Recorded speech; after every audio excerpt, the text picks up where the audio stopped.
What if I told you? Minimalism could actually make you miserable.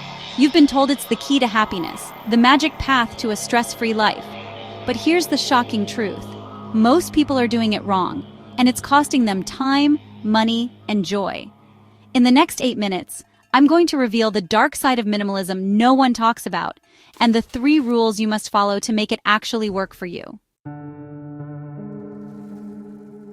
Minimalism has become one of the most romanticized lifestyles on social media. White walls, empty countertops, that one perfect coffee mug on a shelf. It's beautiful. But behind the aesthetic, there's a problem.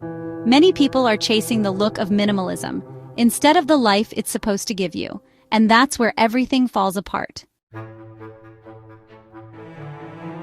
Let's be honest, most of us didn't start minimalism because we wanted to declutter our mind.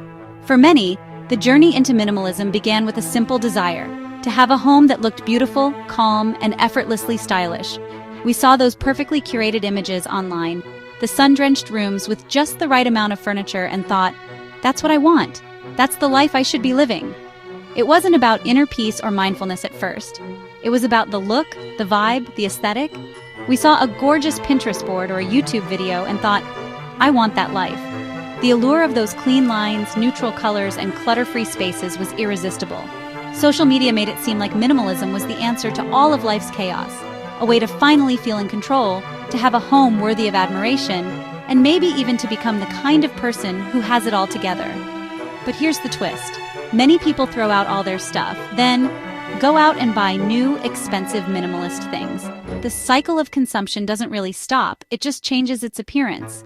Instead of collecting random knickknacks, we start collecting sleek, modern pieces that fit the minimalist mold.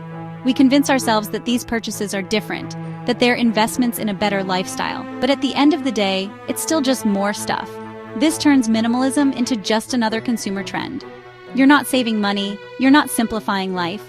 In fact, you might be making things even more complicated, chasing after the next perfect item, feeling pressured to keep up with the latest minimalist trends, and stressing over whether your space is minimal enough. The promise of simplicity gets lost in the pursuit of perfection. You're just rebranding your spending. The labels change, but the habits stay the same. Instead of buying more, we're just buying different. The focus shifts from quantity to quality, but the urge to consume never really goes away.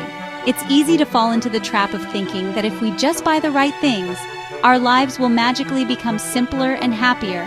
That's why so many minimalists end up broke, stressed, and surrounded by things they didn't even need in the first place. The aesthetic trap is real. It promises peace, but often delivers pressure.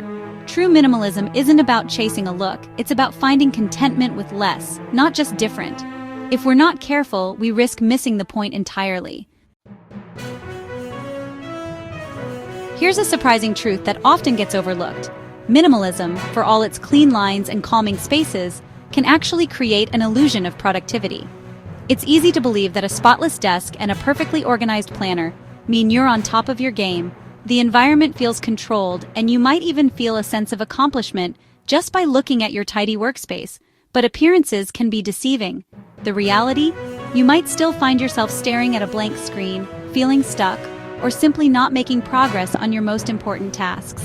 The desk is clear, but your mind is cluttered with distractions and unfinished goals. Why does this happen? Because minimalism, while helpful for reducing physical clutter, isn't a magic fix for procrastination or lack of motivation. It can't replace the need for real discipline, focus, and intentional action. You could own just 3 outfits, a single pen, and 1 notebook, living with the bare essentials. But if you haven't developed the habits of prioritizing your work and managing your time, those empty surfaces won't help you achieve your goals. Even in the most serene, distraction-free environment, it's still possible to lose hours to mindless scrolling, daydreaming, or simply avoiding the tasks that matter most. The truth is, without the ability to focus, set clear priorities, and follow through, you'll find yourself wasting time, no matter how beautiful or minimal your surroundings are. Real productivity comes from your mindset and your habits, not from the style of your decor. Minimalism can set the stage, but only you can write the script for a truly productive life. Here's one no one talks about. Minimalism can be lonely. While the idea of living with less is often celebrated, there's a side to it that rarely gets mentioned. When you start removing the clutter from your life, you might also find yourself removing the little things that once brought you closer to others. The silence in a minimalist home can be peaceful, but it can also feel isolating, especially when you realize how much of your social life revolved around shared spaces and activities. When you strip down your life to the bare minimum, you may accidentally strip away the things that connect you to people. Maybe it's the board games you used to play with friends, or the extra mugs you kept for spontaneous coffee dates. Suddenly, your home feels less like a gathering place, and more like a private retreat. The act of decluttering can sometimes mean letting go of the objects that once sparked joy through shared experiences. You stop hosting friends because you got rid of your extra chairs. The dinner parties and game nights become rare, replaced by quiet evenings alone. It's easy to forget that those extra seats weren't just furniture. They were invitations for connection, for laughter, for memories made together. You skip hobbies because they require, too much stuff. Maybe you used to paint, knit, or play music with friends, but now the supplies feel like clutter. The minimalist mindset can make it hard to justify keeping things that aren't strictly necessary, even if they once brought you joy and community.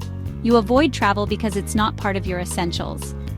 Invitations to join friends on spontaneous trips or family gatherings might feel like disruptions to your carefully curated routine. The desire to keep life simple can sometimes mean missing out on adventures and shared experiences that create lasting bonds. But here's the thing: minimalism isn't meant to make your life smaller.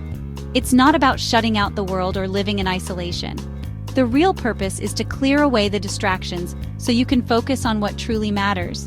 It's supposed to make space for the things that truly matter, and human connection is one of them. Minimalism should be about making room for deeper relationships, meaningful conversations, and shared experiences. So, as you simplify, remember to hold on to the people and moments that bring your life richness and joy. Rule number 1: own with intention, not restriction. Don't throw things out just to look minimalist.